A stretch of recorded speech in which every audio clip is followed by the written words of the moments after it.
Hey, Mike here from Showboys. We're excited to bring you Showboys Gaming, a YouTube channel created for you to enjoy our exclusive gaming content. Anything from live streams to gaming videos will be found here. Go subscribe now so you don't miss out on any Showboys gaming content.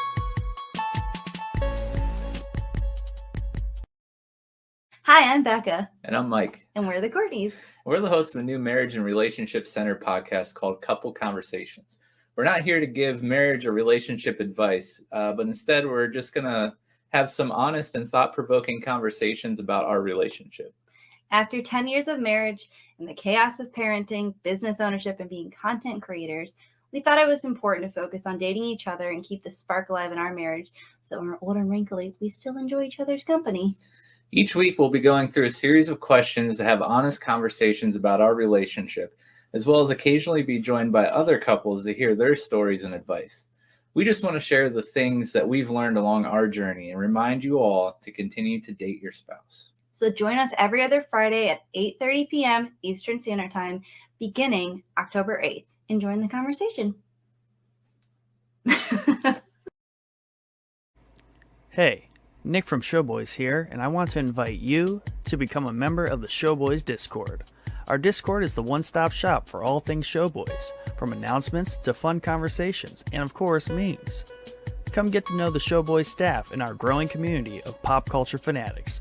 We have something for just about anyone.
Hey, Mike from Showboys here, and I wanted to let you know about the Showboys merch shop.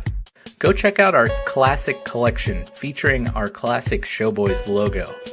You'll find a variety of products ranging from phone cases to tumblers and coffee mugs, and of course, t-shirts and hoodies.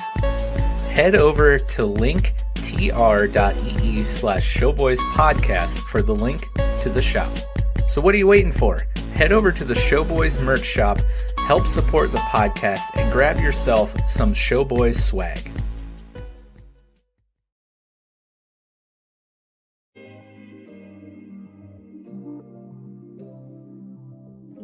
Hi, my name is Siv, and I'm a proud partner of the Showboys stream team. I'm what you call a variety streamer. What that means is I play a bunch of different styles of games. From platformers and shooters, to fighters and survival horror. We rarely play the same games twice, and it's normally a game I don't know anything about. What this means for you is fresh and interesting content, live on the regular. And if you're the kind of person who prefers to watch at their leisure, we have a YouTube channel where we upload content daily. I mean, with so many options, why haven't you joined the civilization yet?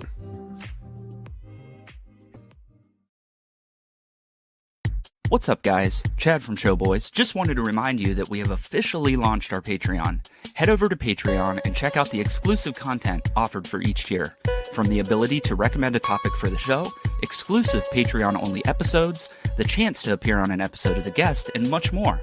With tiers starting at only $1 a month, you can help support our growing community and help us continue to bring our amazing content directly to your lovely little ears.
Welcome to Showboys. My name is Mike.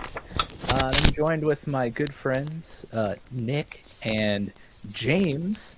How you doing, guys? Doing fantastic. How are you, Michael? Great, great. How are you, James? I'm doing great. I just wanted to make an entrance when you said my name. Yeah, there you go. I enjoyed it. No, It was perfect. You know, you came in right on time there. Fell out of your chair. That's right. Yeah. Yeah, I'm really excited. We have a really fun episode tonight. This will be the first ever of its kind, too. We already got a couple people chilling in chat. Cozy Contagion, how's it going? Thanks, buddy. Ugly Kid Joe Cross, the man, the myth, the legend. I'm here and wearing pants. Let's do this. Well, I mean, nobody said you had to wear pants. Yeah, I guess you have to. I guess. Must have been called out on it before on his streams. Yeah, I don't know what kind of crazy streams you're doing over there, Joe, but keep it up. He's just watching or whatever. Yeah. Just chatting. Is that that's the Yeah. He's He's into the hot tub streams for sure. We need a What's Chatting series of episodes. I mean, isn't that every episode? Yeah, except we wear pants and shirts. Yeah, that's true. But yeah, here we are, another episode, another Thursday. Just one episode closer to 100. You know, another one closer every week. Before we get started, though, I wanted to shout out our top tier patrons and give them a special thanks. Tim B and Yusuf H, thank you guys so much for supporting us, and all of our other patrons over there on our Patreon page. Your support means the world and helps us continue to do what we do. So thank you. If you're interested or have no idea what Patreon is, you can head over to patreon.com/showboyspodcast. And check out all the different tiers. We have tiers starting as low as $1, going all the way up to $10.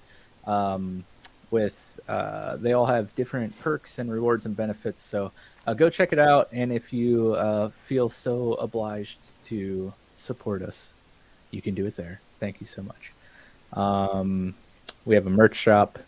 Also, the link is in the episode description. And of course, join our Discord. But hey, got all that boring crap out of the way. We have a special episode tonight. It's our first ever What's Listening. So tonight, all music. We're talking nothing but music, which is exciting because the three of us, big music heads. And I would venture to say all a very wide net of musical genres, I would say, between the three of us. Absolutely.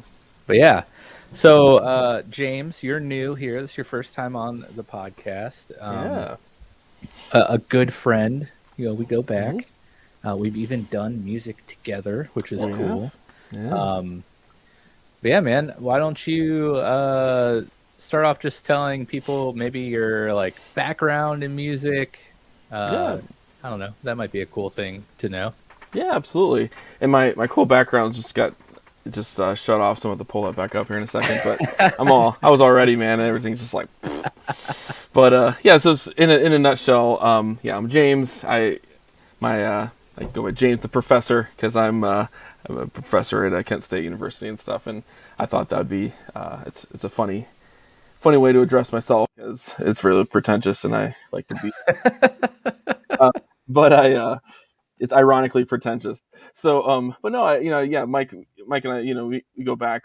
I don't even know. Like I was looking at Facebook the other day and I saw stuff from like early, mid 2000s. I don't know, so like 2005 or something, 2007 or something like that. But so we've known each other for a long time, and so I've been playing guitar since I was 10. I'm like 43, man. I'm super old, so I've been playing guitar for 33 years. And so I've been in like rock bands and I've made music and played with my wife. I've done with write music and do electronic stuff and rock stuff and mellow indie stuff, whatever. I've played at church for years and years, and so I've kind of been all over the place. And so I'm a big music nerd. My little grade school kids, they love the teachers say, like, what kind of music you like? And they're like, Black Sabbath and, Van Halen, so it's funny. My kids can, like, you turn it on, they're like, they know, like, from the first couple of notes, it's just like, that's Black Sabbath. That's, it's crazy. Blink 182, whatever. So they love music. I love music. And so I always tell them, you can listen to anything you want. I say, it's like, as long as you're listening to music, I don't care what it is. I'll give you a free reign there, and I won't give you a hard time. And like some of my daughters the other day, she was telling me, she was like, what did she say? She said that the kids are always sometimes like, oh, I heard this, I like this, and I'm always like, okay. And then she said, Dad, I really love this new musician. And I was like, oh yeah, who is it? She's like, Billie Eilish, and I was like, oh my god. Good old And William Eyelash. And I was like, what's that? No, I was just say she's all the rage, man. I know she's all the rage, and I was just like, all right. And in my soul, I had to say, I have to stick to my guns, man. So I just said, yeah, cool. Let's listen. So you said said anything. I said anything. No, so I listened to Billie Eilish for a while, for that whole day at work, and I was like, all right, I see what you're saying. Yeah. Anyway, so I'm a big music nerd. I love everything from 80s metal to, like, electronic stuff to, like, Eminem, all that stuff. I like all over the place. So I just like it loud, like it aggressive, like it angry. That's how it goes, man. Oh, that's Eminem in a nutshell. That's right. There you go. Nick, what's your musical background? Where'd your love for music come from? I like this story because I don't play any instruments. I can't read music. I'm basically broken in that sphere of things. Like I'm probably, like, even through, like, college, I was told, like, I could never, like, clap on beat or anything like that, which real bizarre to me because I don't know, it's just weird things like that. But I maybe it's because I never listened to music probably until I was 9 or 10. Like none. Like, it just wasn't about the household, or, like, I guess my parents listened to, like, what is now classic rock and all that kind of stuff, but, like, it just never registered with me. I was just too busy with, like, playing with Lego. So, like, music never really clicked until, like, the Slim Shady LP came out. And then it just, like, all the lyrics from, like, that to the Eminem Show was just, like, me, like, infested in my brain. Just, like, took hold. And then just kind of naturally from there, it was just, like, the whole Aftermath crew, like Interscope and, 50 Cent, that whole just type of rap that kind of was very predominant there in the early 2000s, late 90s. And that's really just kind of, like, the extent of where it all started. And then it's just been rap really ever since, with the lone exception of my sister, who is 11 years older than me. When I was also around that age, and even before then, there's just tons of, like, songs that are just in my brain that I have no idea what they are. And over the years, I've rediscovered, like, what they were, because she would listen to music in the car, and I would just have all these random songs from, like, the late 90s in my head. So that's been fun. And that's always, I felt like, a little bit of a groundwork for the other stuff that I like on top of the rap. So that's really the extent of it. Other than that, I'm not much more depth. I like beats. I like the production. I get really deep into that. I gotta say, I like Earl Grey tea trees, like, YouTube profile picture. That's awesome. The earrings, little happy sad. It's great. What were you gonna say though, James? I was gonna say, I think that's really cool that Nick, you mentioned about your sister, listen to music and it kind of pulling you in, and it's sinking into your brain. As I was just gonna say, I think that's I just feel like that's a really interesting concept with how we understand and kind of embrace art and music and things like that, is like what you kind of grow up with. And even in one of my college classes, they talk about biculturalism, understanding other cultures. They talk about your heart music, it's like what you kind of grew up with, what's kind of connects with you. My dad listened to a lot of classic rock and was just a big music fan, big music nerd. And so even when we were kids, like grade school, it's like, man, $100 if you can name me the guitar players for this band. He didn't have $100, but he was always asking that. So James's dad, legendary.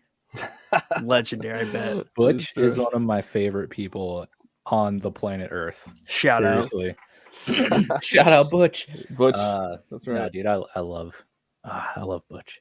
But yeah, I mean, similarly, you know, my dad always like had 97.5 or Rock 106.9 on in the car whenever we were driving around.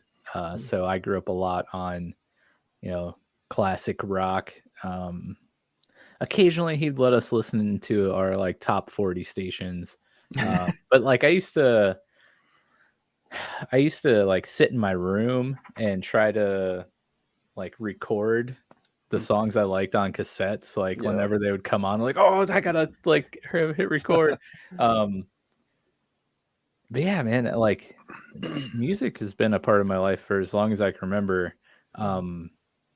At least like listening to music. Like one of my favorite parts of gaming actually is all of the songs and bands that I've discovered through playing Madden, because believe it or not, Madden and even the baseball game, it was like triple play for a while, and then it was like MVP baseball or whatever.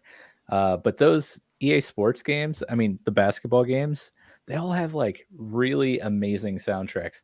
I discovered Avenged Sevenfold through like Madden 04 or whatever. Oh, yeah? Like Chapter 4 was on that soundtrack. And I was like, me and my friend were like, this rules. And then we went and saw them at the Grog Shop in Cleveland. And it was one of the coolest shows I've ever been to. Like My Chemical Romance opened, and it was before any of them were big. I mean, it was back in like 04, like I said. So it was like the Grog Shop's like a real small, like couple hundred person Place is great. bar. So it was like a really cool, intimate show. But yeah, eventually, like I had always wanted to learn how to play music, and by my junior or senior year, I taught myself how to play bass, and then joined a really crappy punk band, and then joined a slightly less crappy metal band where I learned how to play guitar. And I've just been playing guitar and bass and dabble on piano like ever since. And listening to music all the time, actually to the point now where like I don't even know what to listen to anymore. Like my lo-fi something. My musical listening catalog these days is basically like lo-fi Nintendo remixes. But it's funny to look back on my listening adventure through life. Like I had a really big metal phase. Then I went into rap, and then I went into like indie folk stuff, and then I went into like some weird like outlaw Americana like country stuff. Like I have to clarify because I hate country. Like Shaky Graves or shoot, I forget the other guy's name. I'll look it up when someone else is talking. But yeah, it's just like, I don't know. I love music so much. And I'm really excited to have this episode tonight because any chance I have to talk about music in any regard, I will take for sure. And I'm excited to talk about it with you guys because you guys have the same appreciation, I feel, you know. That's right, man. We're about to rebrand the podcast after yeah. this. Let's go through some comments here. Cozy says, me and Nick have a past with Legos. Good times. Lots of Lego. Need to hear about this past. What were you and Cozy building? All kinds of stuff, and mostly like especially I feel like it was me trying to just like confiscate all his Lego and like bring it over to my house. I feel like that was like my secret goal all the time, whether he knew it or not. Bio says, I learned about head PE from Madden. Exactly. See? Exactly. And you know, I mean, you can't forget the Tony Hawk games, legendary soundtracks. Shout out Head PE, man. Yeah. Cozy says he saw them. Their song Other Side, just like next level. Like that's just always burned in my brain. I keep calling him Bio, but we learned from last episode. I don't know if you caught it, Nick, but it's if we're gonna shorten his name, it's Civ. It's Civ, yeah. Yeah, Jordan got it right. None of us did. But Civ says, same here. I have a signed skateboard from Jared. Ooh. So that's pretty cool. Cozy says, been with my girl 10 years now. One of our first dates. Awesome. Yeah, so the topic tonight, we wanted to pick our top 3 favorite album arts, thinking like, pieces that you would actually hang up and display in your house as like artwork. So that's what we did. We all picked, our 3 favorite. I think we probably also all have some honorable mentions. I know I was just going through my Spotify playlist, or history, or what, like all my different playlists I have, and I wrote down like 20 something that I chose from. So I have a few honorable mentions. And now that we were talking, like I forgot to even put one down that I'll just throw out as an honorable mention right now. My dad used to listen to Boston all the time, and then like I actually really enjoy Boston from time to time still. Hey man. But their album Boston is that artwork is amazing. You got the 3 UFOs with the blue flames, pretty awesome. Yeah, so we're gonna go through, make our picks, tell you why we like them, probably get in some other conversations. For those of you watching on YouTube, if you're out here on the live stream, feel free to keep commenting in. We do have up in Discord our Answer the Boys topic, asking what your favorite album artwork is. You can also throw it in the chat. We'll throw it on the screen, talk about it. But for those of you listening to the audio only version, we will try to do our best to describe the album cover for you guys, because you are not visually looking at it like those on YouTube are. So we'll try our best, but no promises. So Nick has gathered the artwork into a folder, and we'll be throwing the art on the screen, and whoever's pick comes up, we'll talk about it. So while he's getting that ready, Ugly Kid Joe Cross comments in. He says, right, I was literally typing up the Tony Hawk game as you mentioned it.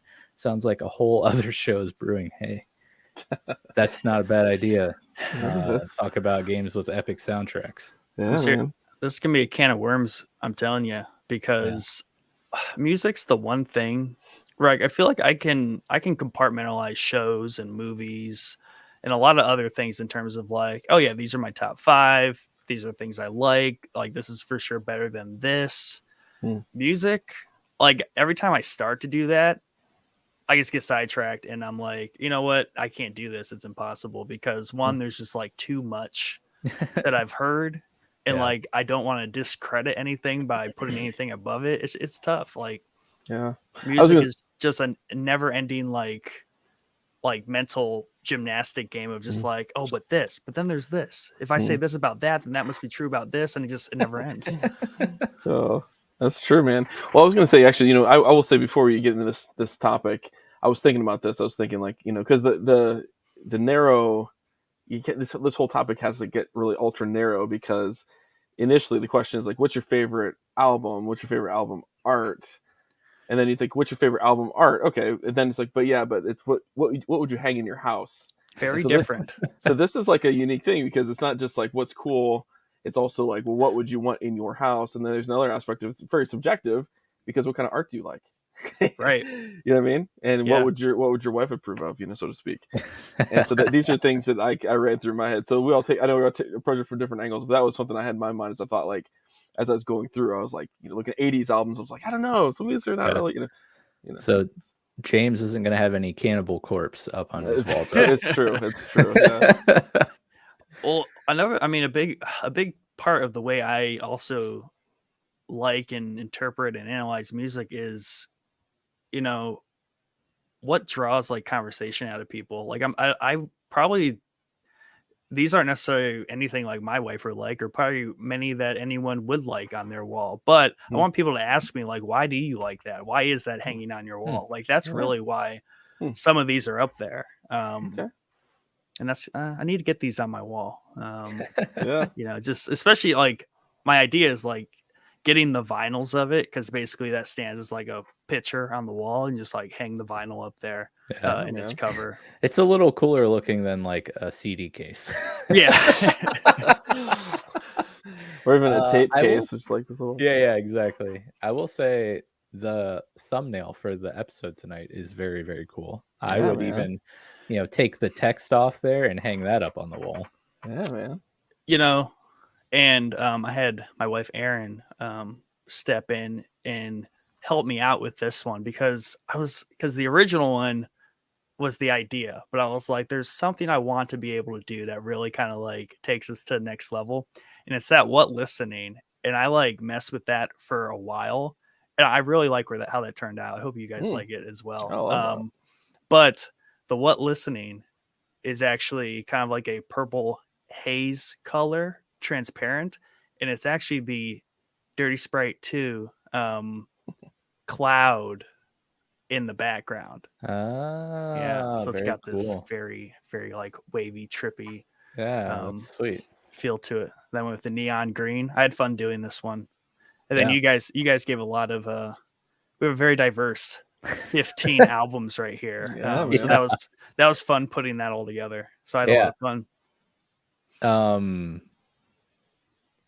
Yeah, I'm excited to get going. So Let's do it. let's throw the first one up and see what we got.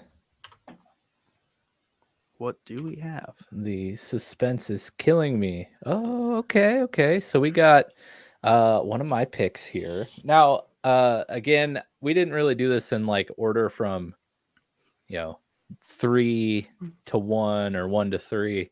I suck at doing that, so this is just like my 3 favorites in no particular order. And this one is an album called it's called Dear Wormwood by the Oh Hellos. And I chose this one. One, it looks cool. You know, you got like a green envelope that's been through the mail. You have the postage. There's 2 stamps. One's, you know, a slightly darker shade of maroon. One is blue. And on the front there, it says Dear Wormwood, you know, comma, the Oh Hellos. And then you got like address, and there's stamps all over, like the postage stamps, but then like ink stamps. Looks really cool. Looks like a traveled envelope, you know? Yeah. But I particularly like, I threw this one up there at 1 because the art does look cool, but 2, this album itself is special to me, and I really, really appreciate it. So this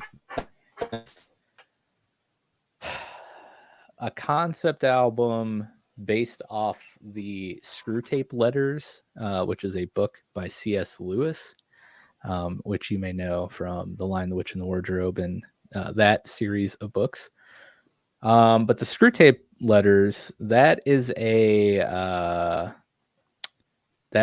book that is written from the perspective of I forget if it's from the perspective of a demon trying to basically persuade a Christ follower from following Christ, basically, is like the main gist of the book. And it's like I think it's like an uncle and a nephew. The uncle is like trying to train the nephew how to do this, how to persuade people. So it's like a series of letters and training instructions to the nephew. This album is from the perspective of the person who is trying to be like tempted or whatever. Them writing letters to Wormwood, who is, you know, the character in the Screwtape Letters. And it's first off, their music's great. They're like an indie folky band. But yeah, each song is just like a journey through the entire process of overcoming that temptation and like standing firm in your faith, and I don't know, I love the album, and that kind of played a large part into my pick for the album art. But again, with the concept of the album, with the art being, an envelope that's been through the mail, and it's like a series of letters, so it all works in tangent and hand in hand to deliver a package that carries a pretty impactful message, I think. So I don't know if either of you guys have heard of this band. I'm gonna probably go out on a limb and say maybe not. I know Nick definitely hasn't. No idea. But James, have you and Amy listened to the Oh Hellos? Yeah, I'm familiar with them. I don't know that I've heard them. I've heard of them. I'll have to text Amy and ask her right now so find out. But yeah, so I feel like looking at it, I was gonna ask is this like a folk rock kind of deal? Yeah. But I feel like I can. You talking about it? Like I can feel it and it looks cool.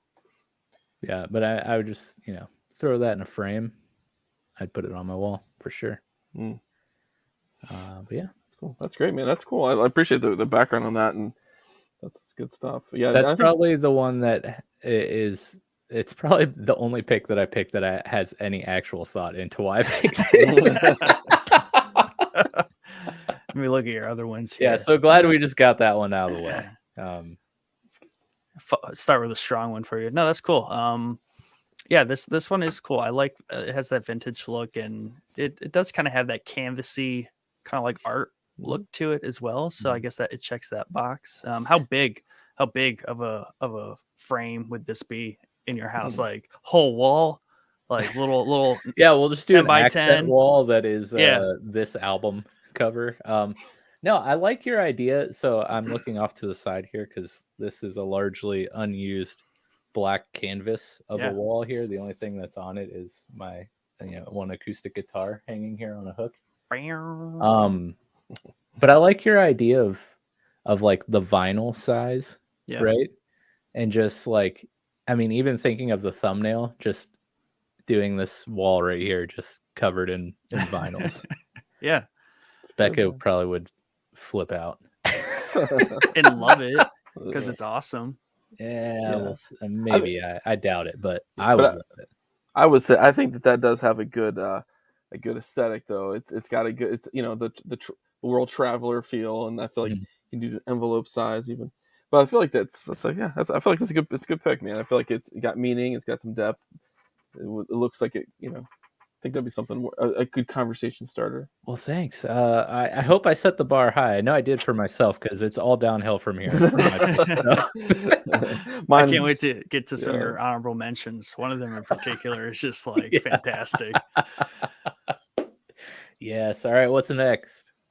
What is next? Okay, so hey, I just gotta say, I hope I did an okay job describing that to someone who wasn't looking at. That's going to be the tricky part, I feel like. Yeah. Like, how are you going to describe this, Nick? So, yeah, this is definitely kind of like this is Future's DS2 album. It's part of his basically legendary 2015-2016 run where he dropped like 4 mixtapes and an album in the course of like a year or two. And they were all just fantastic. And this is basically, I mean, one of the pinnacles of his career, and it's a true masterpiece of an album. And there's actually a really good commentary version of the album where it's like the song, and then there's like a 2-minute commentary about the song. Oh, nice. It's produced by Metro Boomin, and it's really cool because a lot of the songs, like the way he records, is he kind of just says what's like good, catchy, like in his mind, just kind of freeform rapping. And then Metro and the other producers, they would rearrange his vocals and form the song from like basically scraps of how he recorded it. And like the way they just like assembled this is just fantastic. But the art is equally legendary because for me, it just checks so many boxes. And the way it's kind of described is, I would say it's like this hazy, trippy ink and water, Yeah, and it kind of makes like a cloud. And it's pretty funny though too. There's a lot of random like pop culture facts, tidbits about this. So like the Super Bowl the next year, there was it wasn't the Super Bowl. It might have been the Super Bowl, but it was like it was a what was the? It's like some sort of medication. It was like a cough medication or whatever. And in the ad, they had a vapor like cough from someone, and it was exactly like this composite of colors and form. So like that got memed about a bit on the internet. That does look like a COVID-filled cough droplet for sure. Yeah, yeah, and obviously looks dangerous, dude. Yeah, and DS2 is actually a sequel to his one mixtape called Dirty Sprite 2, which is obviously Dirty Sprite, if anyone's familiar with that term. It's a specialized drink with some medication in it and mixed with Sprite and some Jolly Ranchers. But to me, it really kind of symbolizes that as well. Like it's just very kind of liquidy, trippy, kind of looks like it as well. Has that purple haze to it. But the fun thing about this image is it is actually his label bought it from Shutterstock for $80. Oh, wow. It is a stock photo. And the cool thing about that is it's also been purchased and used before on a chemistry book prior to that. So that's awesome. Yeah, this is kind of because like Drake, Future, and like some other rap artists, they kind of have this thing for they find these really cool stock photos and they use them for album art, and they just go down in like history. It's just like amazing for that fact alone. That's hilarious. That's cool. But yeah, just kind of like between the fact that it's a great album, and it's such such a unique image. I would hang this on my wall because one, I want people to ask me about it and be like, "What is that?" And I would love to talk about this album for days. I could do an episode on this album alone. Cozy Contagion says drink. And old Joe Cross here says, "God, I knew that looked familiar. I have that book somewhere." Yeah. I don't know whether or not to be impressed or concerned. That is a chemistry book. Yeah, I mean, it makes sense because he's like I don't know, cement mixer guy. Makes sense. He watches cement dry and makes sure it's the right viscosity and all that fun stuff. Yeah, you know what else this kind of looks like? It looks like somebody's gender reveal party was very confused. It is all the genders. Yeah, it's like but the more and more I stare at it, it definitely looks like the food coloring or paint in some sort of liquid. But the more you look at it, you can kind of like see in the blue parts, like it looks like brush strokey. Oh, there's an eyeball. There's 2 eyeballs in it. Oh yeah, right there. There's an eye. Wait, I wonder if that's over there. Oh, that's weird. There's another one. Oh, go down a little bit. What's that? Oh, there's a mouth. Okay. 2 eyes. Okay. We got a face. I've never seen that. Okay. Wow, bro. Look at that. We're just making discoveries here on Showboys. And bring up the blue. Like this is also very liquidy down here, but it almost gets kind of like smoky up here. Yeah. So, it's just a fantastic image. It's just. Civ says it looks like when you run through one of those 5K color runs, the powder. Dude, it really does. That's a great description. Yeah, that's good.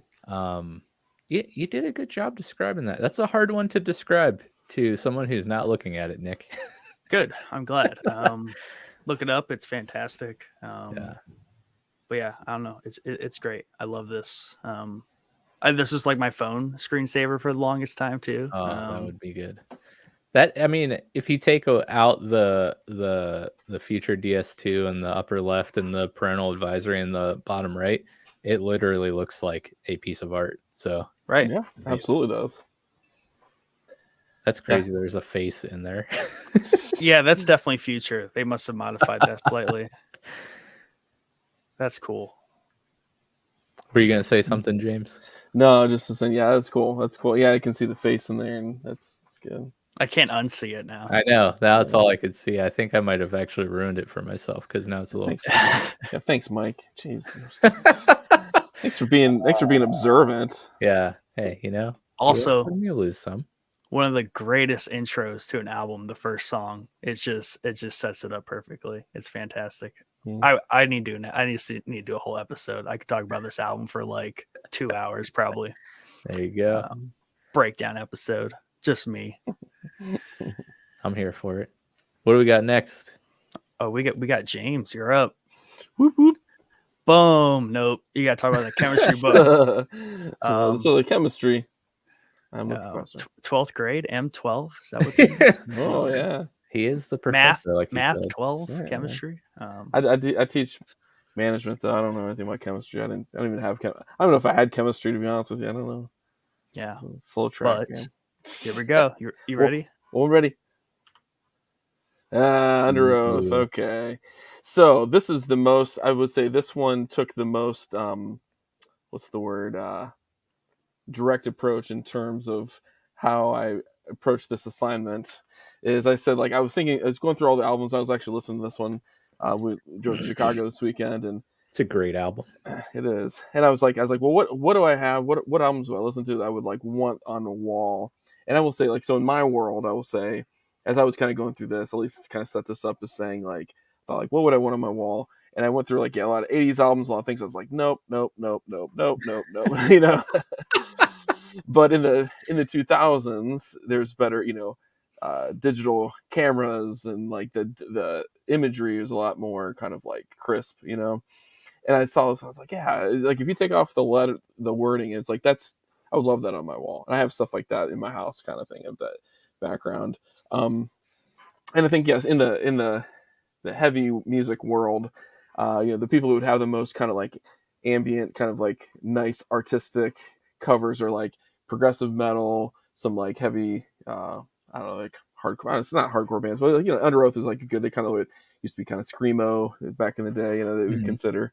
So they kind of have it's like kind of thought provoking, whatever. But honestly, it just looked nice to me. I thought like, yeah, this is a great album. I would put this on my wall, like, for sure.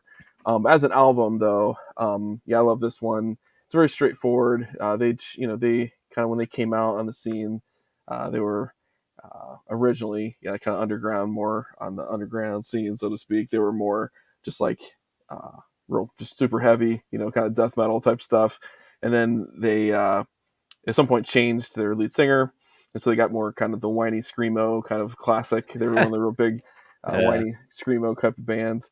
And this is like when they kind of, I feel like, found their real voice, and it's got some depth, and lyrics are good. The music's real heavy and kind of hits you in the face, and that's where they got real popular too. So this is like their fourth kind of mainstream kind of album. So, but yeah, that's all. Go ahead, man. I feel like on this album, Aaron and Spencer like really found their groove together as like this era had a lot of like dual vocalist type bands. You have like an Under Oath, you had Aaron behind the kit, singing mostly, and then Spencer doing the screaming vocals. But then you had bands like Taking Back Sunday, who had a pretty 60-40 split of two singers singing at the same time.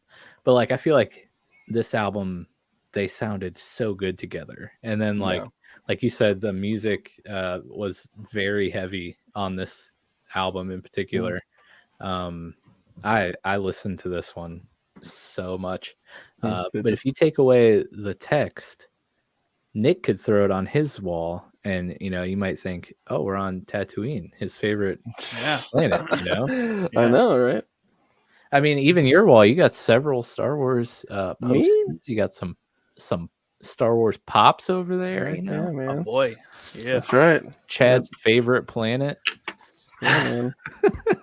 Hey, it's a classic, I like the define the great line. There's something like kind of very, ice out on like Great Wall, Gobi Desert. Like, kind of feel like this is a Northern Asia kind of area. I'm just thinking, what is the Great Line here? Is it like the ridge of the dunes there, or what's the purpose of the name? The title, I think it's more of like, I don't really know. I never thought about that, but I think that it's more about maybe the Great Line. It's more for these guys. It'd be more some existential meaning of like, spirituality or kind of life choices type stuff. I think that's kind of more they mean. But what would you say, Mike? Do you have an answer on that?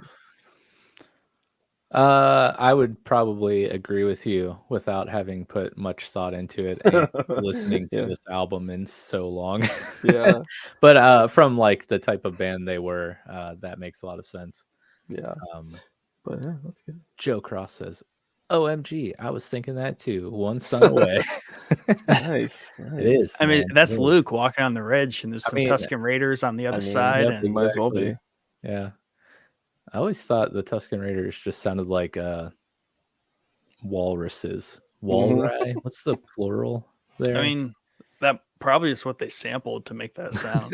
they have like an entire documentary about the audio of Star Wars. Nice. Yeah, I think you've told me to watch it about 50 times. No, that's a different one. That's about Mando, which is very similar, but like there's one on the original trilogy from the 90s. Oh, nice. I will say the only episode of the Mando thing that you told me to watch was the one with Ludwig. Thank God. I mean, that was really the only one that mattered. All right, the second one is about the stage, the surround stage. Gotta it's like episode 2. Get to it. Skip. Sorry. Go. Sorry. Episode over. Go watch it. Nice. All right, what's up next? What's up next? Are we back to me? Oh, yes. Classic. I love this album and the cover so much. This is the group Injury Reserve and their album Live from the Dentist Office. And if I can describe this to someone who's not watching, it is a portrait of a pretty white dude in a yellow shirt exposing his gold grill on a lightish blue, almost teal background. So I chose this just because it's funny looking, and I don't know, this has always been borderline iconic to me. Just the simplicity. It's just like a selfie of a guy. I like the whole Live from the Dentist Office thing plays into the group recording this record from a dentist office, actually. But I like the play Live from the Dentist Office, and he's like showing off his grill, so you got the teeth, the wordplay there. But Injury Reserve is one of my favorite like rap groups. Is that what you call a more than one person?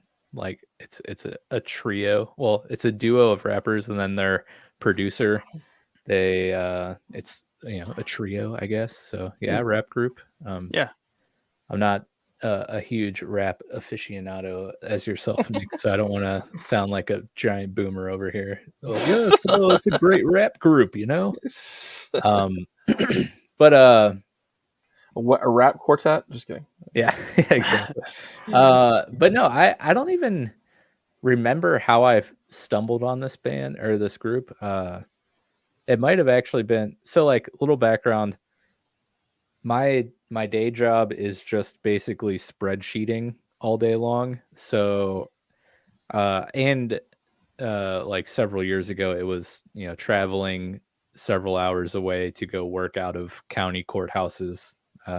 Looking up deeds and stuff for property ownership and whatnot. So between the long car rides or sitting at the office in my desk, they let us listen to music or whatever. So we all had headphones at the office. Spotify was basically on 6 of my 8 hours of the workday.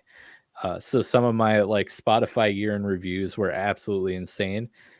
But with that being said, a thing that Spotify does is they give you a Discover Weekly playlist, and if you're a Spotify user, you probably know what I'm talking about. If you're not, what they do is based off of all of the things you listen to the week before, they generate a playlist of similar type bands, artists, genres of music that you haven't necessarily listened to, but they're similar to bands or songs that you have listened to.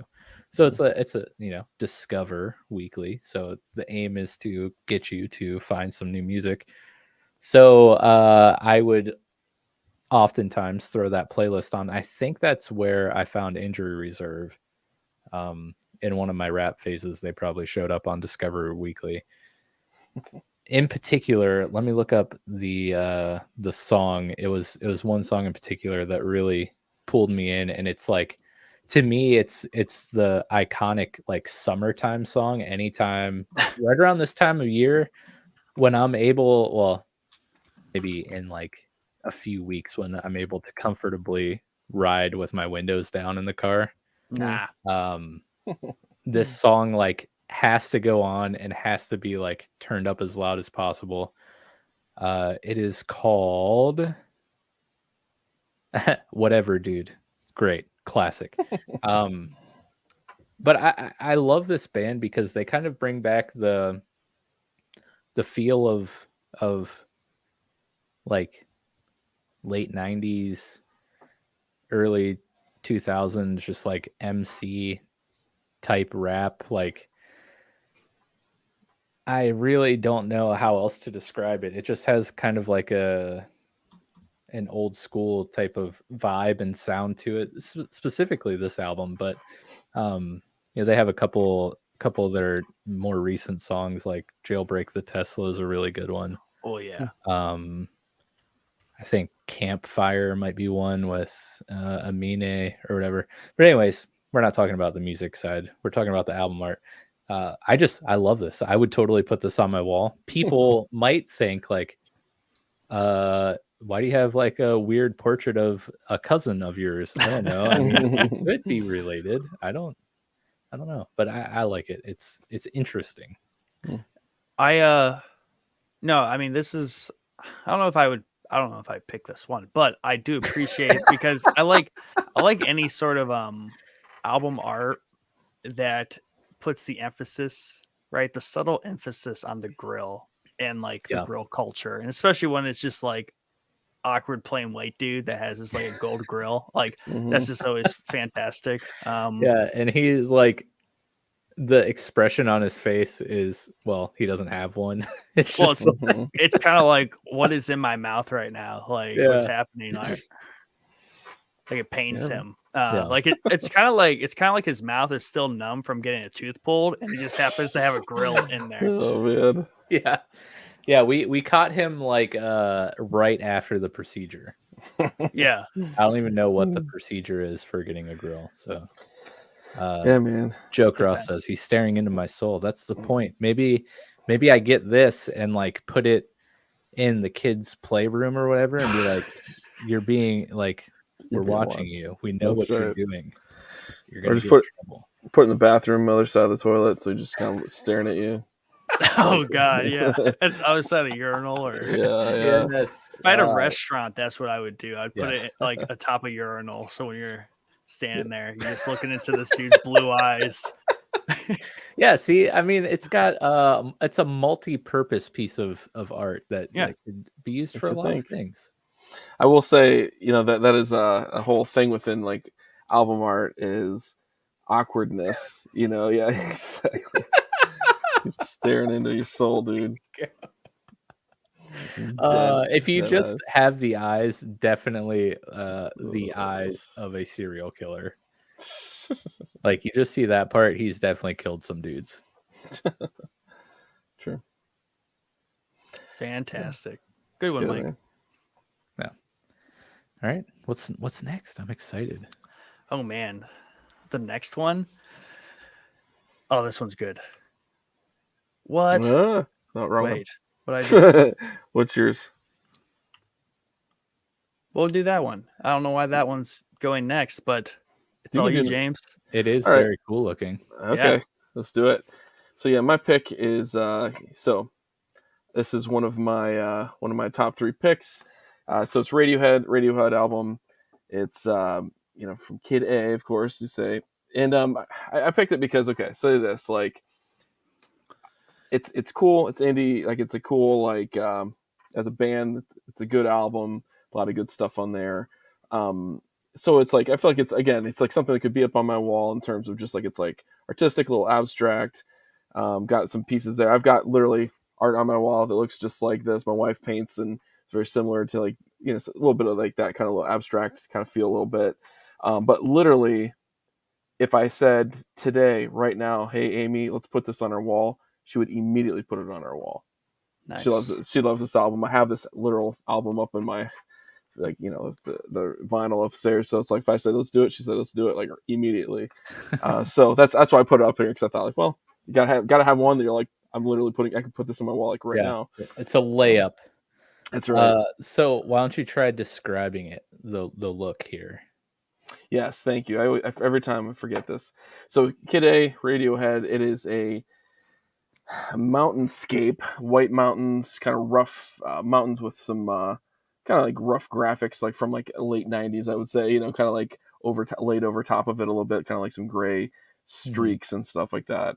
And I mean, it's almost like, it's like super like, kind of like, what do you want to say? Not mono, but kind of, if it's kind of like Lord of the Rings artwork. Yeah. And also, like, are those the Gondor like warning tower beacons that get lit? I see 2 of them. I could see that, or I was gonna say volcano, but I like the pyres, that are lit for sure. That's right. We have a couple comments real quick. Joe Cross talking about live from the dentist office when you zoomed in really close. He's got a cold sore, and he does. Yeah. Totally. Glad to see they didn't, Photoshop that out for the poor guy. That's right. And then he also said, talking about Kid A here, it's Fortress of Solitude like. It is very much so. I really like how it looks very textured, like the roughness of it. It just looks, I would definitely hang this one up on my wall for sure. Yeah. And my wife just got this. I got this for her birthday on a T-shirt. So there you go. Oh, so nice. That's like goes depth. There's some depth there in terms of meaning. Yeah. And but it's got and as a recording, like you said, it's like there's different things you can throw in there, but there's some really good stuff on there. It's a really good classic kind of Radiohead stuff. So yeah, I won't go more to that, but that's why I picked it. So very nice, very nice. What you got, Nick? I was gonna say, I mean, I do like this this imagery, especially because I associate with like this Lord of the Rings vibe. I even see like there's like Mordor off to the right. I could see that. Zoom in a little bit. Fiery sky going on. Like it's got a cool aesthetic to it. Even like the swirly, almost like Eye of Sauron kind of stuff. It's these are the mountains. I could definitely see that as a Lord of the Rings inspired picture. Yeah, and I know why my image got skipped, because it's like the format. It's like a WebP format. It's weird. It's stupid, but it works like in everything else. But for some reason, Photos is just like skipping it. Oh man, jerks. Let's see if I can open it. Okay, so it opens in a web browser. My bad. Unbelievable. Computer. Come on. I know. Bookmarks. Okay. Let's put it up. Let's get it up. There it is. Oh yeah. Very iconic imagery right here. What is this? This is Young Thug's mixtape that is called No, My Name is Jeffrey, otherwise known as just Jeffrey. And it was memed to death. It had a lot of just, at the time, conversation around it. It's obviously kind of polarizing imagery. Obviously, like people do take issue with it. I think it's fantastic just for like the conversation piece, and it is just, I don't know. To me, it's just like really great art. It actually, and I actually have an article too. The hat makes me think of the straw hats from Chad's Sekiro playthrough. Well, that's the funny thing. So we'll go through this GQ article. why don't you describe it though? Oh yeah, so it is actually a Young Thug in I believe it is technically a skirt or like a kilt type thing, and it is actually menswear from an Italian designer. Which, let's see here, what is his name? Alessandro Tricone. Oh yeah, I'm familiar. Yeah, He's my favorite. yeah. So everyone thought it was a dress, and it actually technically is not. It's even has like the suspenders. It's more of kind of like a kilt type suspender type dress thing. But he later said that he was wearing it because he had a AK-47 like hidden. That's why he had to wear the dress, because he had a gun underneath. That's the only way he could conceal the weapon. I don't know. It's just iconic to me. So if you kind of, I love the title of this article. What was it? A troll for the ages. Yeah, yeah. And all of his albums, and it's actually like an honorable mention of mine, is all his album art for all his albums and mixtapes is just fantastic. And he has an eye for fashion and just like art in itself. But the memes were also really good around the time. A lot of people compared it to like, oh, Young Thug is now my favorite Mortal Kombat character. Yes. Car wash. Oh, that's amazing. So in the sphere of just like hip hop rap, it was just a moment. And it was also in that kind of like 2016 era where there was just a lot of great stuff going on. Different variations of it. And some of these are they're obviously pretty old, some of these tweets, and they're not even loading, but would you say that it was controversial because he was theoretically wearing a dress? Is that like people are like, you're feminizing it, or is it what was controversial? It really was just mostly that, just like people just constantly having issue with just men wearing dresses or feminine clothing. That's kind of like the statement piece about it too, because he is really big in the fashion. There is a video of him where it's like a Paris fashion show, and he actually like is on the side, and he actually steps up, walks onto the runway, and fixes this dude's like outfit because it was wrong. He made it better. So he is always about making a statement, and I don't know, it got the buzz going. But yeah, just the fact that the whole like men wearing dresses thing. There's a recent Kid Cudi one that he had.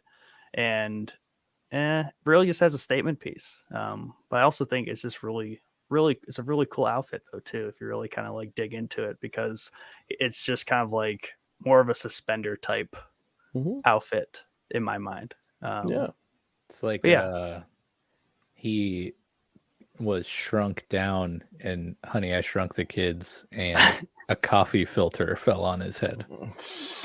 Yeah, I mean, I always like I forget what character Mortal Kombat. Raiden.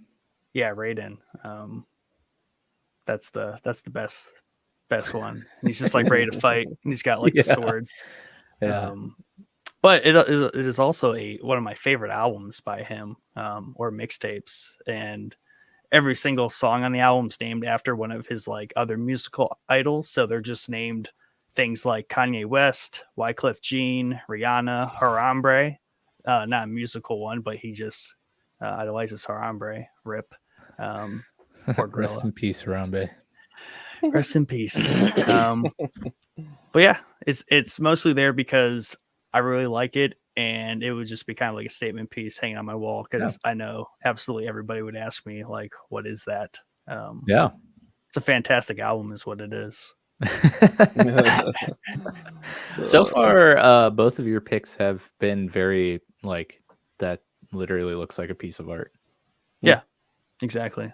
So what I'm going for here Civ says, I hope you notice, Civ, that I've quit calling you Bio and I'm now calling you Civ. And Civ. it's difficult because it's ingrained in my mind to Civ. call you Bio.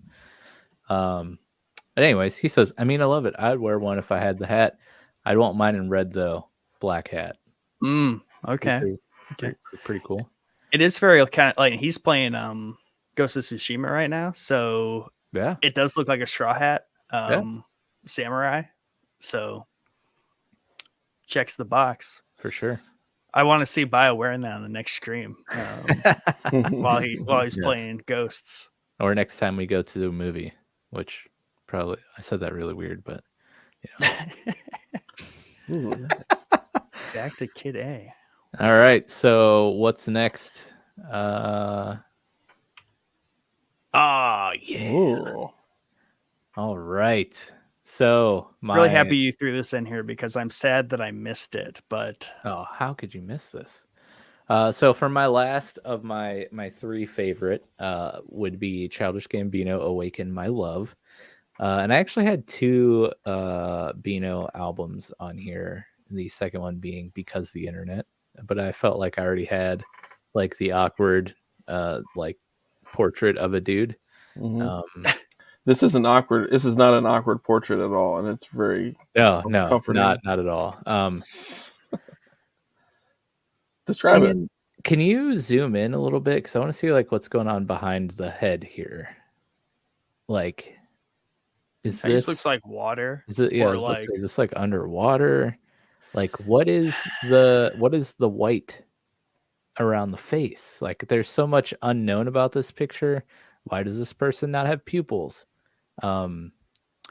This could be maybe like some sort of tribal headdress. That's how I always kind of took it without kind of like reading into it too far. But this kind of looks like wet asphalt, or this is the asphalt and this is like a rainy. It's weird. Like it's almost like it's a inverted asphalt that has rain droplets on it. This shows you how much I prepare. This was my pick, and I know nothing about it other than I love the album and I love Childish Gambino. And this piece of this image is very striking. You have a face in the center here, and you just see the white of the eyes. You don't see pupils, and the face is surrounded by what I can only describe as like a circle of Q-tips. It looks like. Yeah. And then you could we've been debating about what the background is. It's kind of blackish, very dark blue, but almost looks like Nick said, wet asphalt could be a good way to describe it. Maybe the air bubbles from water when you like submerge. Maybe this person's head is submerged in water or something, and those are like the air bubbles from them submerging their head. Some kind of like droplets of sorts. But I think what makes this look so cool is I love the like color tone. It's very blue, and blue is my favorite color. But yeah, it's just this. I've always had questions about this, and of course, what I could have done and should have done, since I was going to be talking about this, was like Google those questions that I had so I could explain it. But Mike, I have you. That's why I'm here. Yeah, there you go. Because this is a really good example of where there's actually like history and like stuff or like reason behind the art. Okay. So missed opportunity on your part, but I got you covered. I will say this actually, the album it appears in the background on a shelf. Yes. In an episode of Atlanta. I forget which one, but this article talks about that. Is it when they go to like Drake's party in his house? I think it's like someone's office. Yeah, I can't remember. They'll show the scene in this article. Anyways, go ahead. I mean, we won't. We'll probably just link this article. But this is the image that inspired it. One of his favorite albums. Interesting. And then Funkadelic. there's a video, like the story behind it. So that's fun. So I think there's a lot more here, Mike, that you could dig into in Very Educate. much. But here's the background from Atlanta, where the album That- was sitting on the shelf. That tweet said, and we didn't even know. I knew exactly when that Ooh. scene happened. I was like, dude, that's a great album. Just chilling on the back there. right there, Ugly Joe knows. Look at that. Yeah, nice. Wow. That's what this talks about up here. Every day. Guy knows some things. He does. He knows a thing or two because he's seen a thing or two.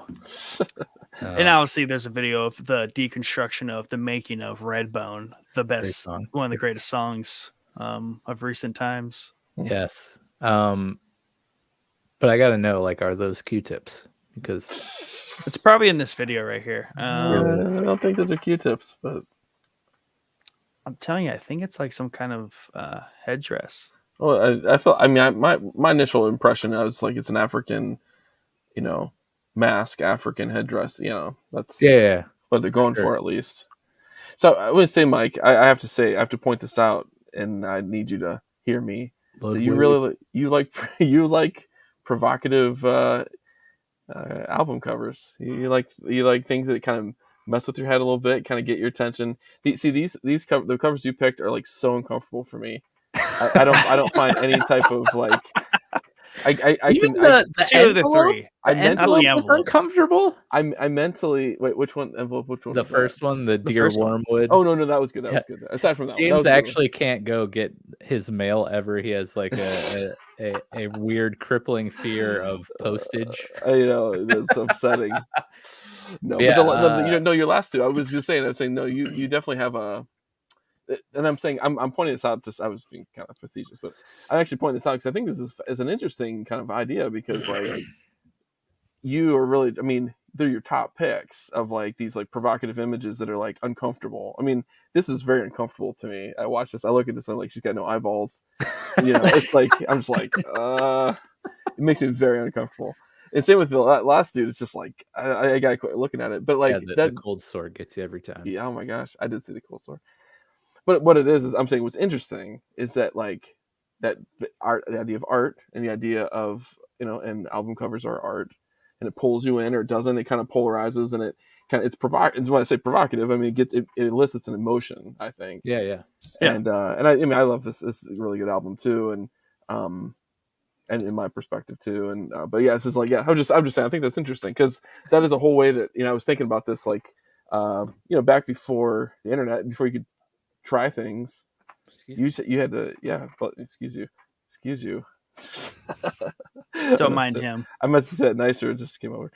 But we used to choose new music off of like the album covers. It's like, oh, that's interesting, and people would buy it because it was interesting.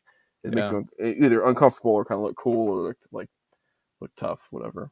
So just throwing some thoughts out there. So for sure. I mean, if we were back in oftentimes when I'm scrolling through like a streaming service like Netflix or Apple Prime, Hulu, whatever, looking for something new to watch, oftentimes I look at the thumbnail of the show or the movie, and if it looks interesting, like I think that's why I chose Black Mirror, which was both one of the best and simultaneously worst decisions of my life.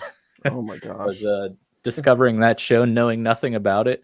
But I think subconsciously, that's why I lean towards the picks that I did, is like if I knew nothing about anything and was just browsing, records at a record shop or whatever, if I saw this, I would be intrigued and be like, well, that looks really weird. Let's check it out.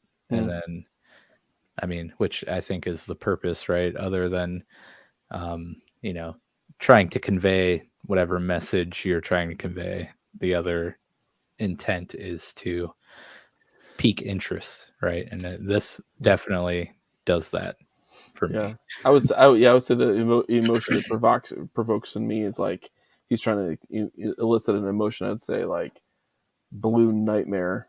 I'm in a nightmare and it's blue, and I just want to Yeah, God, I someone's was trying going to to drown you while gluing Q-tips around your head. Yeah, it's my worst nightmare. Just kidding. Well, one thing that kind of like the A way very you, specific nightmare, James. It's. I mean, I don't know how you. I don't know how you know. I don't know what in the world. It's real upsetting that you just know that. Just kidding. but when you say kind of like it's unsettling or also like provoking, just that I also have this idea in my mind where it's like, obviously if I had a space, like say it would be a bar or a club or just like a hangout place or even like say like Showboys offices, right? So obviously like Someday, shout out. people, people are gonna come there and or even it's like a restaurant, things like that. Like people go to these places and for certain reasons, right? And my idea is that you draw people in because they want to be somewhere, but then you put provocative art around, right? That makes people uncomfortable. But obviously they're there because for a whole lot of other reasons, not because they are. But while they're there, they're forced to see this provocative art. And therefore, over time, they think about it more and they become more familiar with it and just become more comfortable with it, or completely not. But the way I go about thinking about it is that I like the idea of putting this sort of stuff in front of people where they can't really escape it. It just kind of forces the conversation, So I like drawing out people's like discomfort in art and then kind of forcing that conversation. It's just fun to me. Yeah, that's great. So I'm glad Mike's art makes you uncomfortable. And then we're here to talk about it. Yeah, I want to talk about my emotions about this. But Mike already quickly identified my deepest fear of drowning in water surrounded by toothpicks. Or not toothpicks, Q-tips. Just kidding. I'm looking at an article here that's talking about the image, and it says it also appears as if the bodiless head is laid out on the concrete. So, Nick, you're not the only person that saw and thought of asphalt. Nice. I'm glad. And I've never really thought about that until I looked at it, because I've always been fixated on obviously like the white eyes and then like the what's on the head. So bringing a big screen here definitely puts new perspective on things, especially when we see the eyes and the mouth in the dirt in the DS2 right cover. And I'm trying to, I'll find it after the next thing. I'll bring it up. I'm also gonna find it really quick. February 4th. Where is it? We're at this restaurant in Pinecrest, which is north of here a ways. But across from our table was this piece of like, there is not a lot of art in this place. Like there's some pieces, but like this was the lone piece of art behind this booth. And it's I believe that's Marilyn Monroe. And she has a bandana, and this restaurant opened during COVID. So I don't know, like that's awesome. I asked the waitress and like she had no idea, of course, and like never really thought about it. But I'm sitting here and I'm like, that is a very dope piece of art. Like I would hang that in my home. Mostly because it's Marilyn Monroe in a bandana. But then it's like, the fact that they opened in COVID, like, do they have the times? Yeah, I don't know. It was just cool because obviously she didn't wear a bandana ever. I don't know that. I do not know that, but yeah. But no, I thought that was a really cool picture. I kind of wanted to take it from them. That's like the kind of stuff that I like. Is really cool. That would make a great album cover. It would. Yeah, exactly. Especially if you could find a way to do a play on her name or something. Quick, what type of music would this be if it was an album art? Easily rap, but there's probably easily rap. Yeah. I was thinking like this could be a cool like Rage Against Machine or Rise Against. I agree with all those. Very like punkish, anti-establishment. It's it's a Lil Yachty album, man. Like A little boat. little boat, it's a little boat album. Yeah.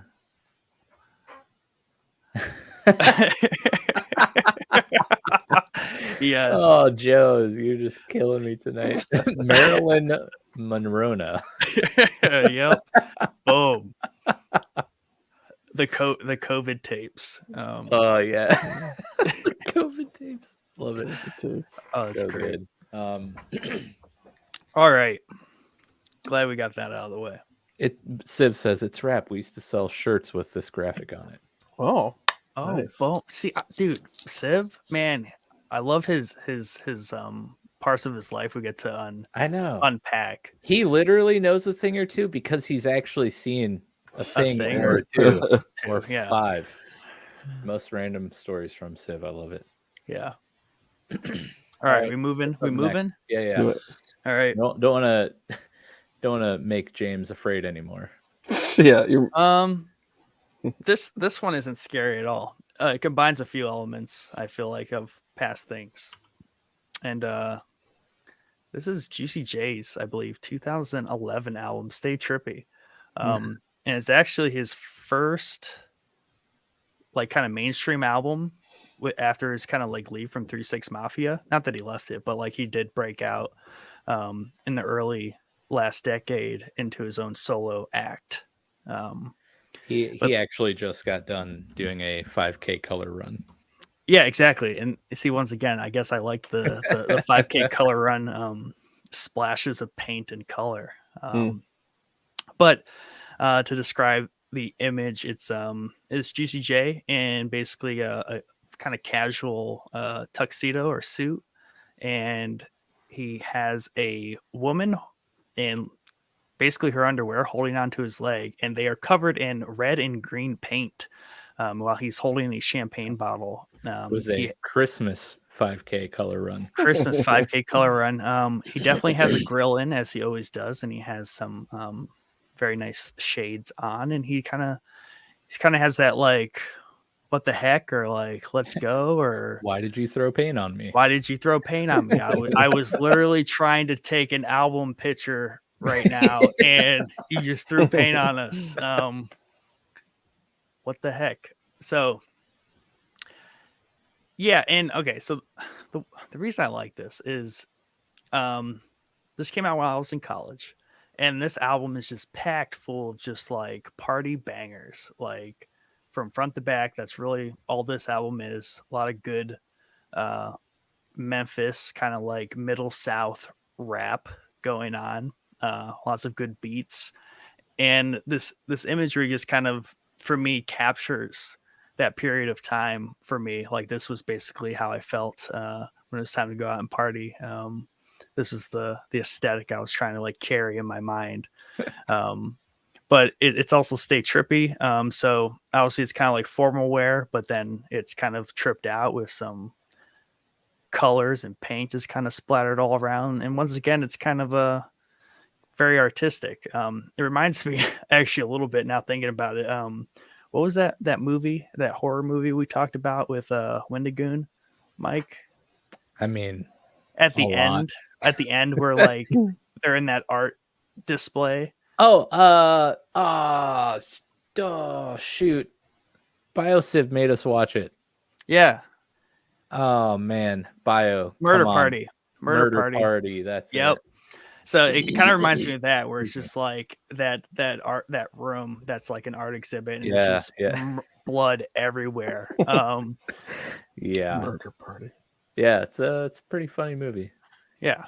So yeah, this one's just like iconic to me, and it's just I'd put this on my wall for sure. Because one, it kind of like reminds me of a certain period of my life. Reminds me of the music that's in it, and to me, it just like conveys a certain sense of like a certain almost like an emoji, right? His stance there, his situation. Right. Like he's dressed up, he has champagne, he's obviously doing something, and like it's just tripped out with just covered in paint. I do feel like we need to crop like from his belly button up as a Discord emoji. Right. You know, it conveys right there. That could be a Discord emoji. It conveys an emotion. It's like the question mark meme, Yeah. and also the like, what the heck me? Like, I don't know. It's just like a lot of different things going on here. It also makes me wonder, like, I know I keep like cracking jokes about the colors and stuff, but like, has a rapper ever put out a Christmas album? And if they did, this should be the album cover for it. I mean, he should make a Christmas album. It'd be awesome. I mean, we have metal Christmas albums. I love metal covers of actual Christmas songs. Those are my favorite. They're great. I mean, I'm sure there's country Christmas albums, there's folk Christmas albums, there's pop Christmas albums. Is there a rap Christmas album out there somewhere? And if not, why? There needs to be. Yeah. Well, there was Run DMC, and it's about that's about as good as I can get. Did they do Christmas stuff? Yeah, Christmas time and Hollis Queens. I don't know if it's a full album. I'll have to look that up for us here, but they had a Christmas song. Let's look. It's awesome. Glad we had an old head in here. Yeah, I could finally speak to something. So that's your third and final pick, eh, Nick? That is good. Most you definitely had is. Good three choices. Could definitely see all of them being pieces hung on somebody's wall, especially yours. Oh, by the way, it's from a Christmas. It's a very special Christmas. That was the rap album for Run DMC. Oh, nice. So there is at least one out there somewhere. Yep. Nice. There's multiple people on that, I guess. So. Anywho. So what do we got here, James? Rounding us out with our top threes, and we'll get into honorable mentions if you guys have it, man. Hook me up. All right. Oh, dude. Yeah. That looks so cool. So I went with, as you know, nothing provocative on my top three. I put with all like actual art I would put on a wall. So I was more of a slave to the concept. But you guys did too. But I mean that. Yeah, I should say, James just playing it safe, but all three really good images that I could definitely see hanging on a wall. That's right. So Me Without You, the band is this album is it's almost like from a distance it almost looks like hand painted, like with your fingers, almost finger painted almost. It's whatever, but there's actually inside of it, it's kind of like what do you call that? Like it's a bunch of pictures inside of a picture, so to speak, like a mosaic, but it's kind of like a almost like a stencil, like outlines of figures. Yeah, but there's like a building in the middle, and there's a fish at the bottom, and there's a sun on one side, and moon on the other, and so I think there's different kind of meanings in there, and there's some I didn't look into the art background, but there's various things that I think they kind of pull into kind of faith-based, kind of ancient imagery. Some of the stuff with like the anchor, the fish, kind of, basic paintings that they used to do back in the first century. But anyways, I think with this is just, I love Me Without You. It's a really good album. This is off of their third album. If you guys don't know Me Without You, they're indie music with some screaming poetry over top of it. They were kind of one of the first bands to kind of do that. Now it's kind of passé at this point. Nobody really cares about that. But when they kind of came out in the early 2000s, that was kind of a unique thing, that he was like shouting poetry and then screaming and singing, and the kind of choir of singing, at times. And so there's a lot of good stuff. But like this album itself has some really good songs on here. The Yellow Spider, Orange Spider, this like goofy, weird songs about spiders, and it's got like January 1979 and The Sweater Poorly Knit. So some of these bands, or some of these songs, are kind of real, some of their big hits for people who are into them. But yeah, so these guys are real artistic. I love this. I just think it's really genuinely like it's art. Yeah, for sure. That you'd see in like put people in a place selling art, so to speak, But again, this is just something I would literally put on my wall, and for sure would. And I love the album. So I feel like with this kind of stuff, it's like, some of the more indie kind of emo bands have some really good kind of real. Yeah, for sure. Kind of not necessarily thought provoking, but just kind of cool. So that's where I went with that. No, it looks really, really awesome. And it definitely has like the canvasy look, like it was, painted on canvas. And absolutely. It's very, This one's nice. very striking for sure. Yeah. Joe Cross agrees. He says, I really like this one. Hey, there you go. There But I we will say I saved my provocative ones for the end. So Oh, so we're nice. on the same page. My hoodie keeps like riding up, man. Hey. Driving me nuts. Hey. Stuff Yeah. that. Top 3, pretty good. I definitely could see all 9 of these hanging up on a wall. I would Yeah. put all 9 of them on my wall, actually. Nice. Very good. Nice. It's good, man.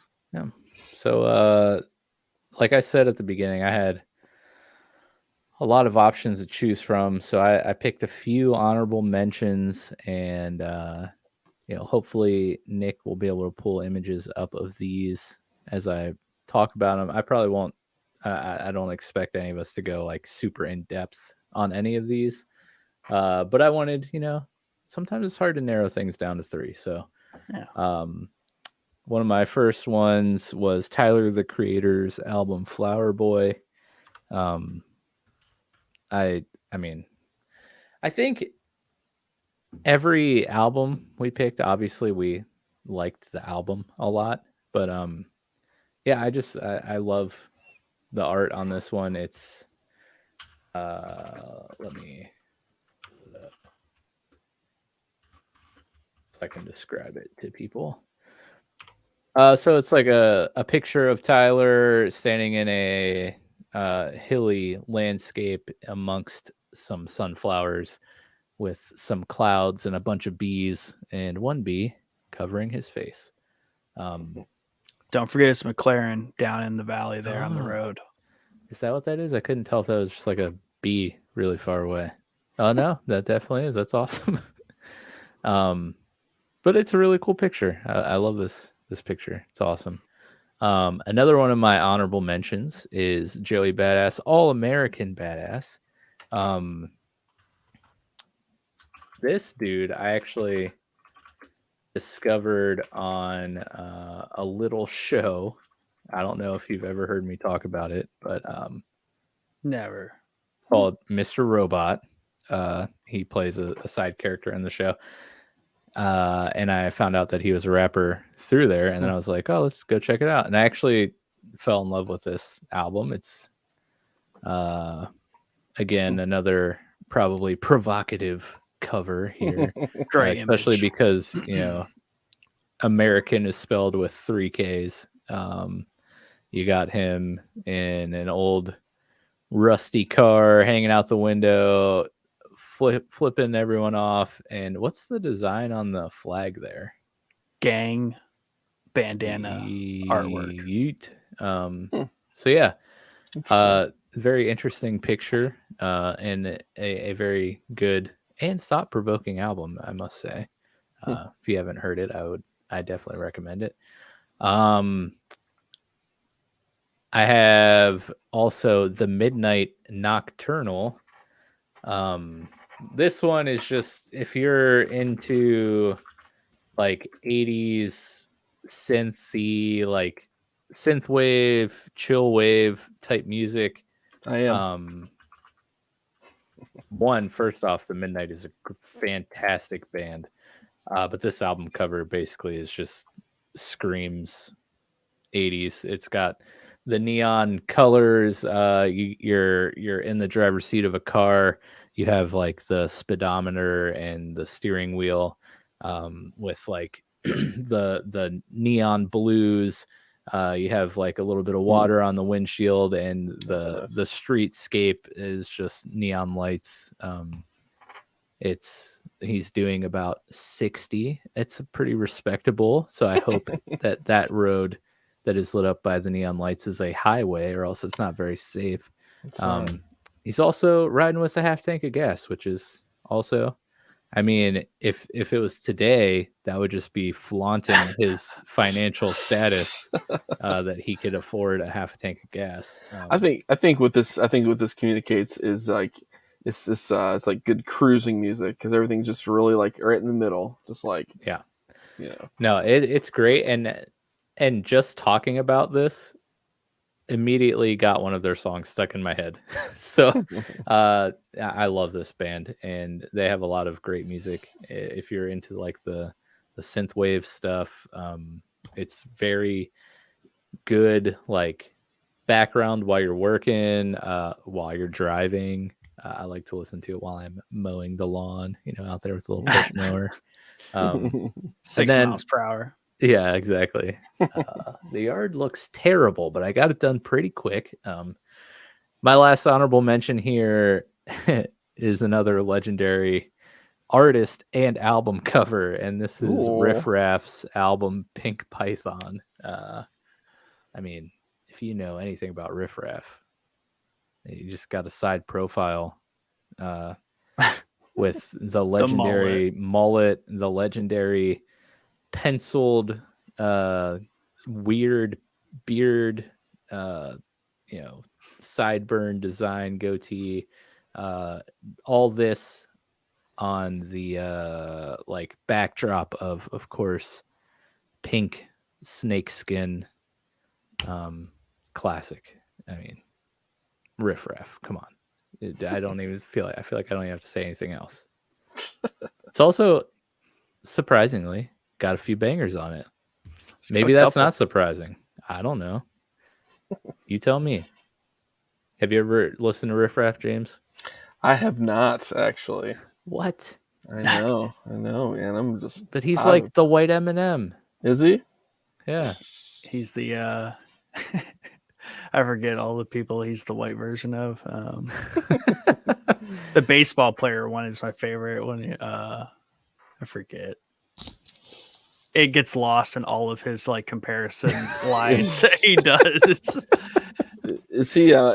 Well, yeah. What would you say? Is this ironic? Is he ironic, or is this like it's satire? Like satire. I think he takes his music serious, but his character is It has seen to Spring be. Breakers? Yeah. Have you ever? I think so. It's literally James Franco's character in Spring Breakers. I see.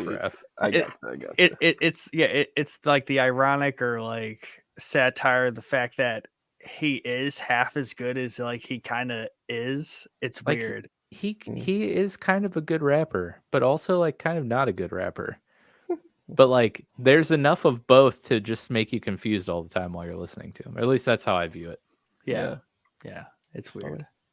Joe Cross says, I did not understand the assignment and have changed my Discord answers.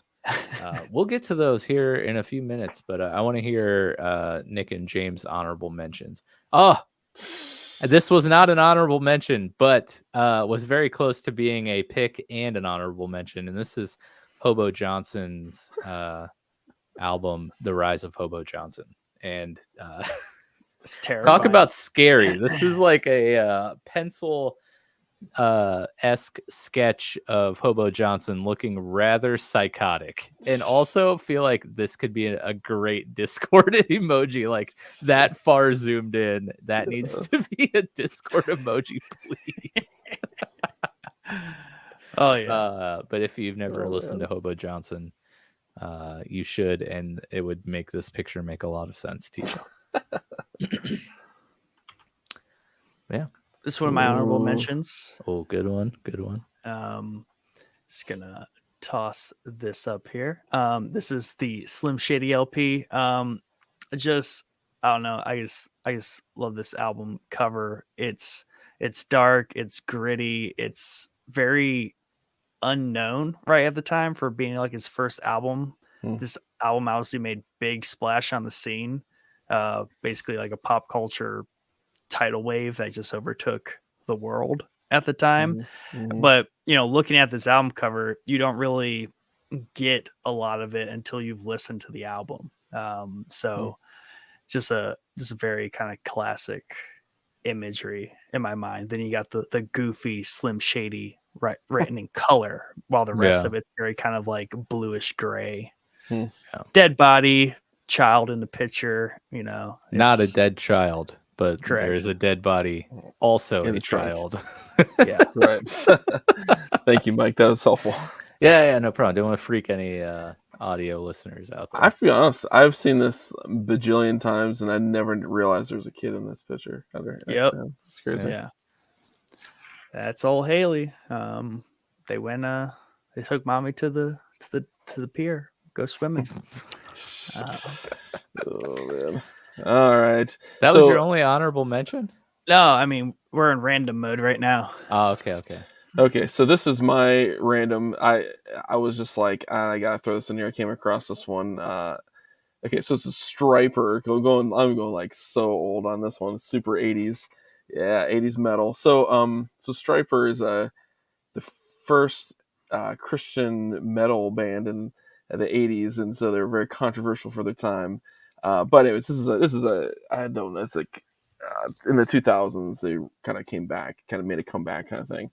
So it's an image of somebody in chains, and he's got really big wings, and he's kind of caught between there's a pit of fire under him, and there's like a light kind of coming out of the tunnel kind of thing, and it's kind of like breaking through chains. It's called No More Hell to Pay, and but there's some kind of metaphorical kind of concepts of kind of like being set free and stuff like that in this the spiritual imagery, so to speak. But what I love about it is just I feel like it's just really badass and pretty sweet. If I had my own place and I didn't have a wife and I didn't have kids, I would put this on my wall. I would like, this is cool. I just love it. It's just like really well done, I think. Well, and it's another one of those where if you remove the text, like it just looks like a cool painting. Mm-hmm. Absolutely.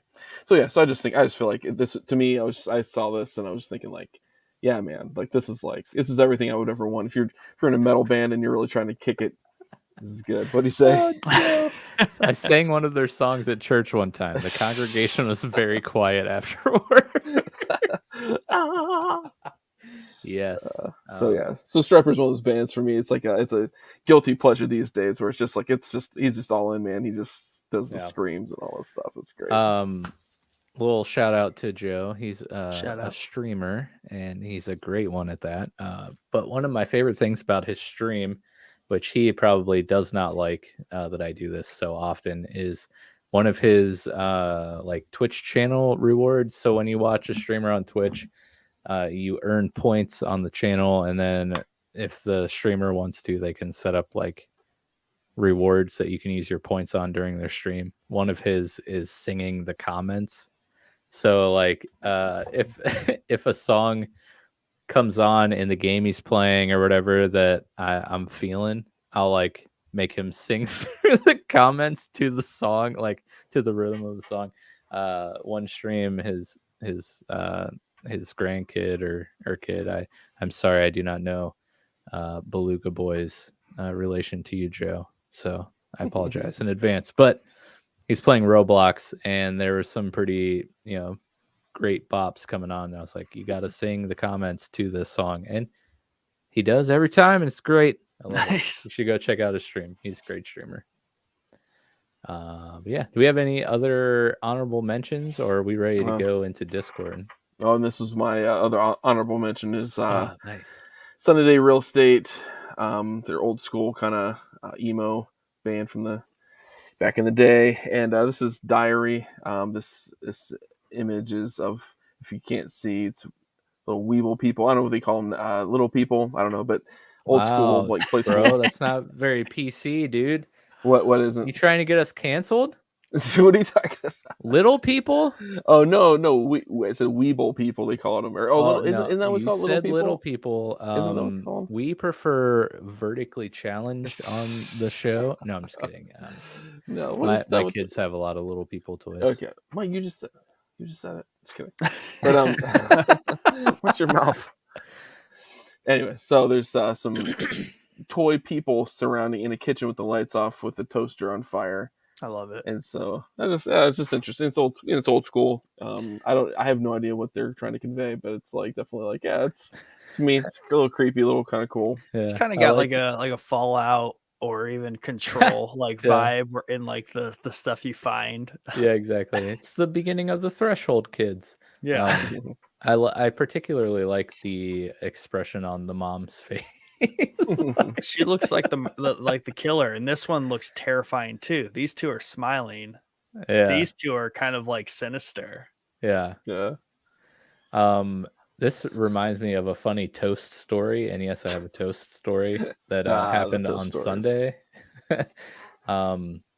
We weren't sure if we were going to make it to church on Sunday because all last week our oldest was out with a fever, which talk about the worst spring break ever. Oh, man. We had all these plans to do fun stuff and didn't get to do any of it because she had a fever the whole time. Like she wasn't throwing up or anything. She just like was coughing, had a fever all week. So Saturday she was feeling a little better, and we weren't sure if she was actually better or if it was like a pseudo recovery. But Sunday morning she was fine. Everyone's fine. But we made the decision last minute to go to church, and like I got the kids breakfast, and with their breakfast I was going to give them toast, so I put it down. And then they were eating the rest of their breakfast, and I was getting ready. My wife's getting ready. The 8-month-old is crying because she's 8 months old, and that's what they do. And then we like rush out the door, and then I come back after church and like go to get a cup of water, and I walk over, and the toast is just sitting there like popped up out of the toaster. I was like, oh, I guess we forgot to give you your toast. And it was like hard as a rock, but my 4-year-old was like, I want it. And I was like, no. Anyways, that was my toast story. Oh, man. It was not a good story. I didn't say it was a good story. I just said I had a toast story. Wow. There aren't many toast stories out there, so you got it, man. Oh, Yeah. What's this? This is like legit picture. This, I didn't make a banner for this, but I'm glad you put it up. This is actually a local band. I don't think they're a band anymore. They were several years ago, called Come Wind. And this album was called Move in Place. It was really good. I just really like the picture. That's the only reason. Scary. It's just black and white picture of a desolate looking house, decrepit, maybe like the siding paints like all chipping off. Very narrow door. Very skinny door. Definitely would not fit myself. Kind of looks like maybe the awning of the porch there has some fire damage. Maybe It's could just be a color grading thing. Anyways, ghost right here. Ghost. could be. Yes. I was gonna say. Oh, good. No, it's just like in the middle of nowhere. It looks like, and Ohio.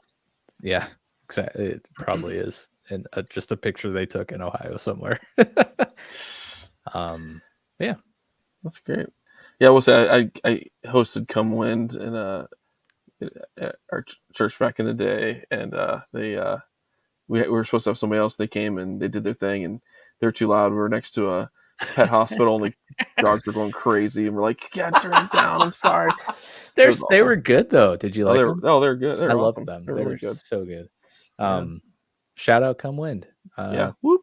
I really thought they were gonna go somewhere. I don't know if they did or not, but Same. Okay. But you flashed the next one. Do No it. pun intended. Well, maybe pun intended. I don't know. Yeah, flashed.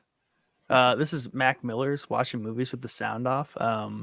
Fantastic album, right? But the artwork here is, I like it because it's an kind of like an ode or a nod to one. It makes people uncomfortable too. There's many great like Rolling Stone covers and different covers of artists basically going nude on the cover, for something, right? Anywhere from Red Hot Chili Peppers, Eminem has one, I believe like Marilyn Manson has one, Young Thug even has one, and it's just kind of like this nod to this kind of trope or tradition that artists kind of like take where they basically go nude on an album cover or a Rolling Stone cover.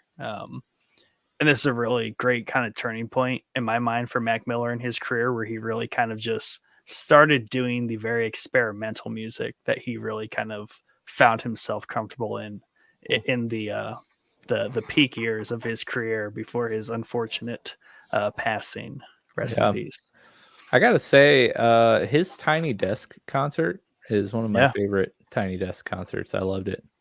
Yeah, he could play a ton of instruments, and like he was just a very gifted individual when it came to music itself. His album Swimming was on one of my thoughts options to pick for tonight. Yeah, definitely. Yeah. And my only other honorable mention was like a bunch of Young Thug covers, just because they're all like super artistic and cool. This is like Google Images. This is like a very recent album. This is pretty cool. This is actually these are all him that make up a mosaic. Just different sized hymns. Dude, that's awesome. I don't know if there's like a bigger one. No, there isn't. Wish I could find. But yeah, there's like that. This one like is a nod to obviously a very famous actual painting. But it's him in various formats with like different imagery, but is obviously two people. I forget what the actual image is. Obviously, the album we talked about, there's his nude one. Of course. I like this one. This one's cool. So is this one. Season. Got the Roman kind of like bust headdress, and then just the bleeding eyes. Very just like graphic imagery. My favorite thing about you, Nick, is like you're the least suspecting like hardcore rap fan. I know. I get that a lot, and especially like Aaron's like coworkers or friends, and they'll be like, "Oh yeah, he has a lot of Lego. He is to the moon. Like it's got a lot of biggest globes. Like rap fan, and he makes maps. Like I have an interesting palette of interests." Yeah, Becca's mind is still blown anytime your love for rap comes up. She's just like, I can't, like, in my brain it doesn't compute. My first question is always like, what is the what's the music that I do listen to by the appearance of me? I don't know. No, I'm not meant to listen to music. It is a complete abomination that I listen to music to this day. Yes. I didn't make banners and we don't have images, but I'll just rattle off some of the ones, other ones on my list. Anamanaguchi, Endless Fantasy, really cool. Sum 41, All Killer, No Filler. It's a really cool album cover. Norma Jean, Redeemer. Chance the Rapper's Coloring Book. J. Cole's KOD. Metric Fantasies. And then a smaller instrumental band called Via Luna has like all of their album art, just like Young Thug to You. All of their album art is really, really cool and artistic looking. Yeah, so we made it through the honorable mentions. So James is scarred for life. Yeah, James never coming back. Probably not going to answer any of my texts anymore. But we did. I actually remembered, unlike 2 weeks ago when I forgot to post the Answer the Boys topic, I remembered, and we asked you your top 3 album covers, and some other things like do you even pay attention to the album covers, or are you just interested in the music? Do you display your albums or album art anywhere? Things like that. So we actually got some handful of replies, so I'm excited to get into these. Rachel's Holiday says, one of my all-time favorite album covers is Pink Floyd's Dark Side of the Moon. And fun fact, the intro and outro music for What the Finance, which is a podcast she hosts, shout out. We've had Rachel on our show. She was on for the Star Trek episode. But the intro and outro music they use for What the Finance were composed to have the feel of money, which is probably my favorite song on the album.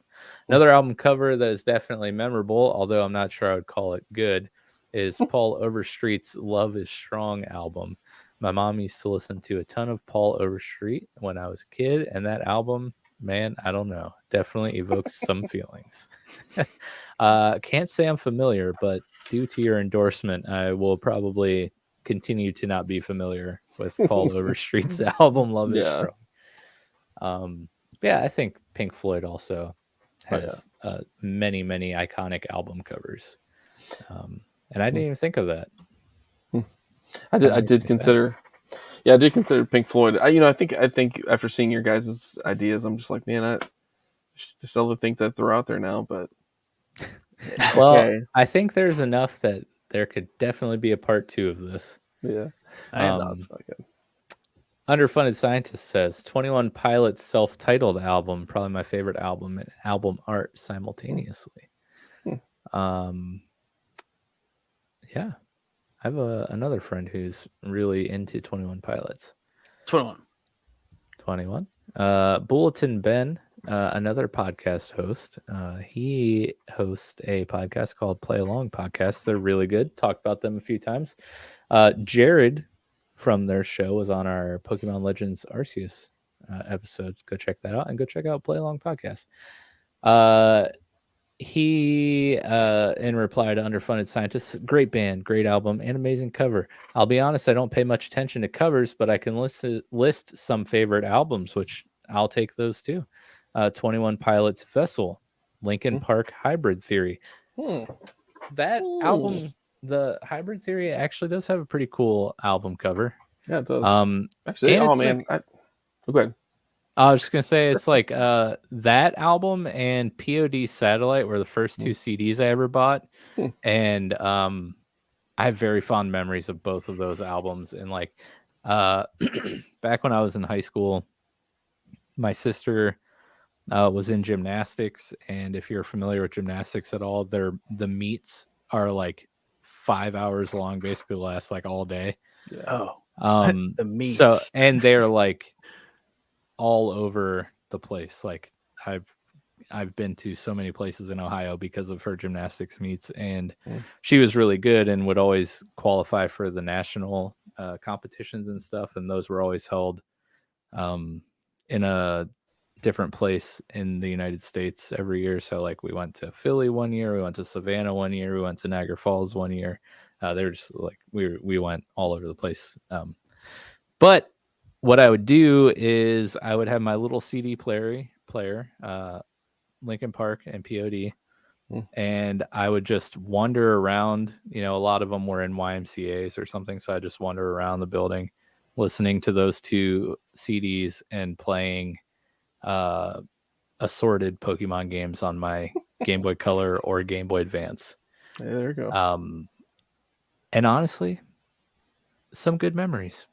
Like anytime I hear or someone talks about Hybrid Theory, my mind immediately goes to like wandering around a YMCA somewhere, listening to that CD and trying to catch all the Pokemon in Pokemon Gold. Hey, I will say Linkin Park has some pretty sweet, I mean, I don't know, for the time especially, but there's some pretty sweet album art like Meteora and Hybrid Theory is kind of cool. And, yeah, man, shout out to those guys, man. It's good stuff. Yeah. He also has The Blackout, The Best in Town, Bloodhound Gang, Hooray for Boobies. Great album name. The Offspring, Conspiracy of One, David Bowie, The Rise and Fall of Ziggy Stardust, Metallica, and Justice for All, Bullet for My Valentine, The Poison, and the 1975. Thank you for that, Bulletin Ben. Appreciate it. I can just call you Ben. I'm not going to continue to call you Bulletin Ben. Yeah, I feel like we're on a first name basis, even though we've never talked to each other. Anyways, I make things awkward, and I apologize. I agree with the Metallica. That's good. That's good. Yeah. He also has 21 Pilots tattoo, so there's that.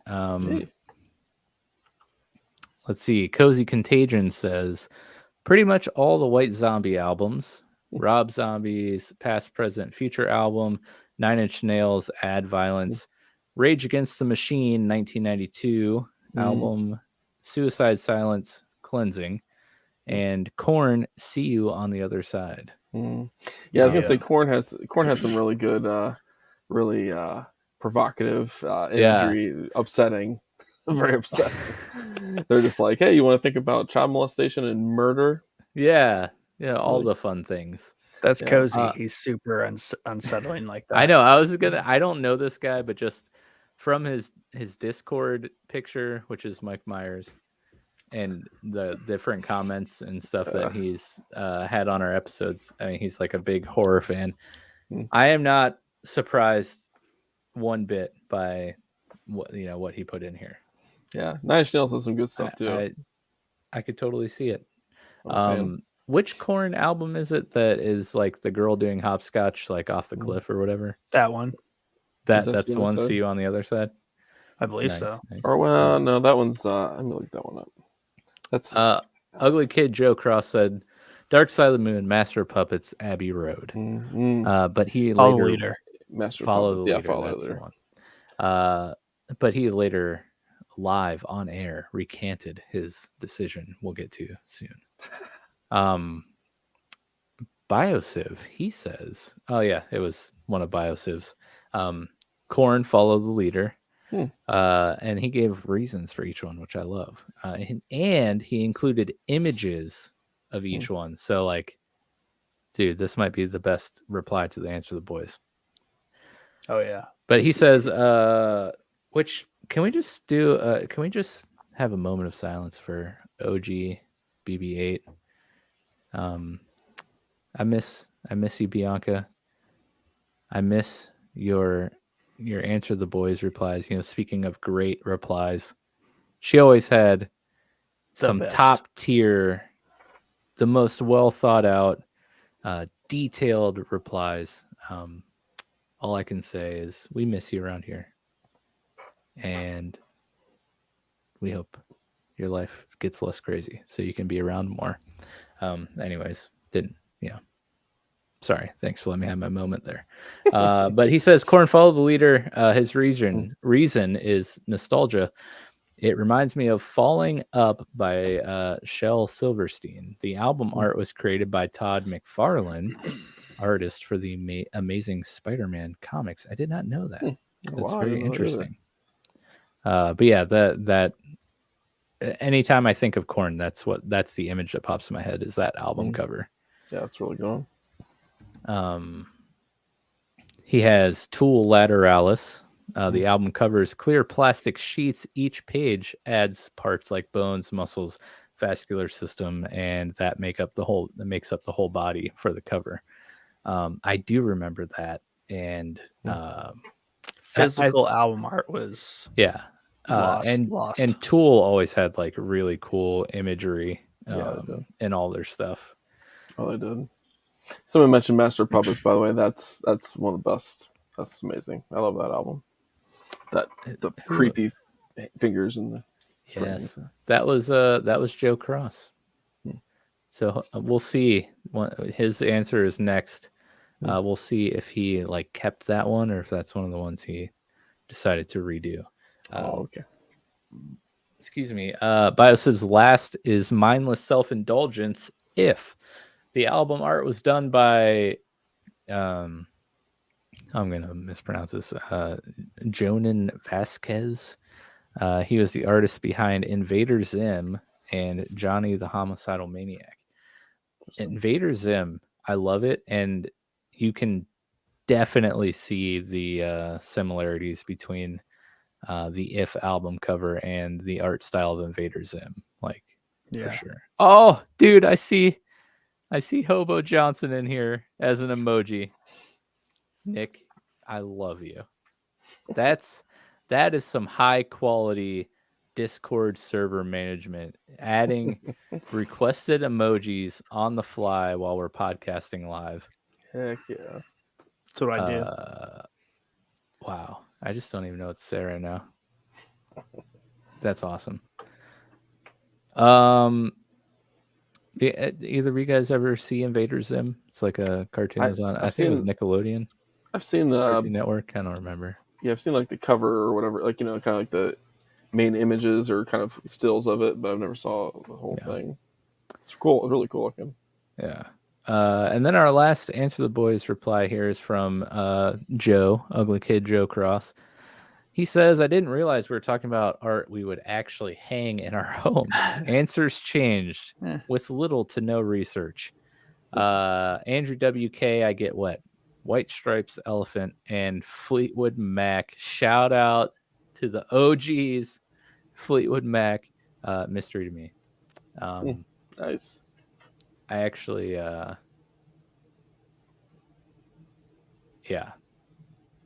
was a fan in my younger years of Fleetwood Mac.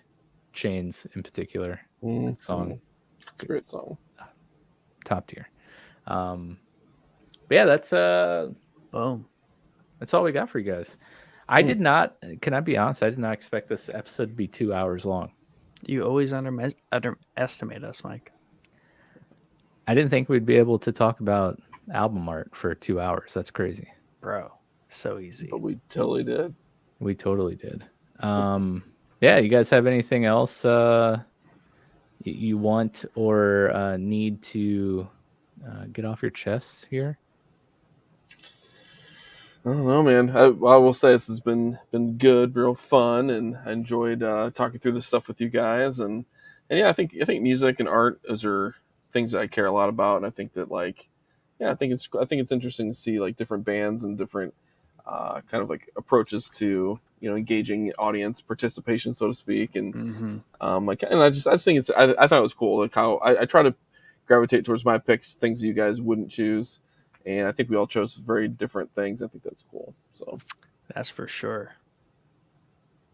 That's a good one. I mean, I could talk about music for ever and ever. It's hard though, because we did a good job staying focused, I think, on like the art and like that concept of it.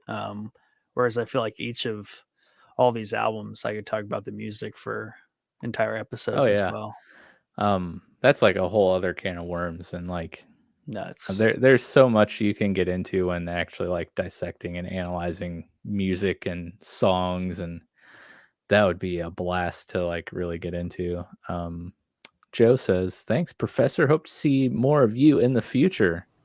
Nice, oh man. Thanks, man. Here's the James Professor fan club has officially started.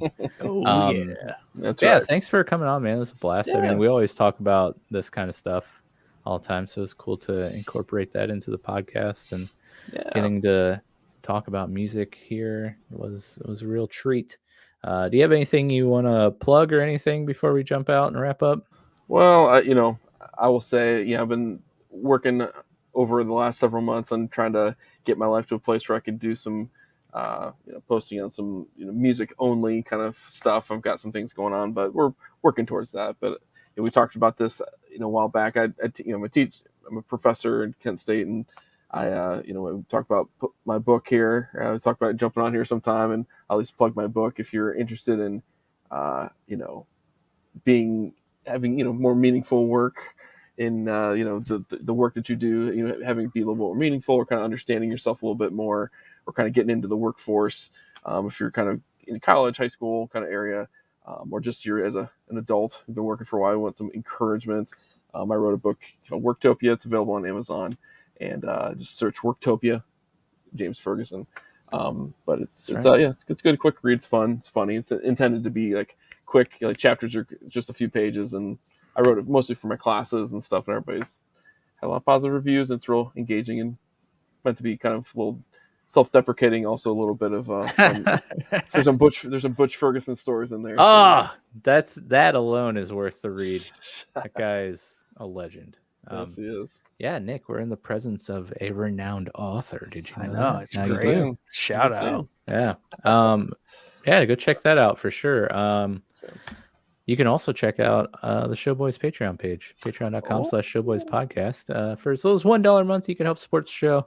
It'd mean the world to us. But if you're not in a place to be able to financially support us, because you have to like spend your entire life savings to get a tank of gas these days, totally understandable. We're just thankful that you're here watching, and we hope that by the end of the episode here, we were able to earn your subscription. So if you like what you heard, consider subscribing here on YouTube.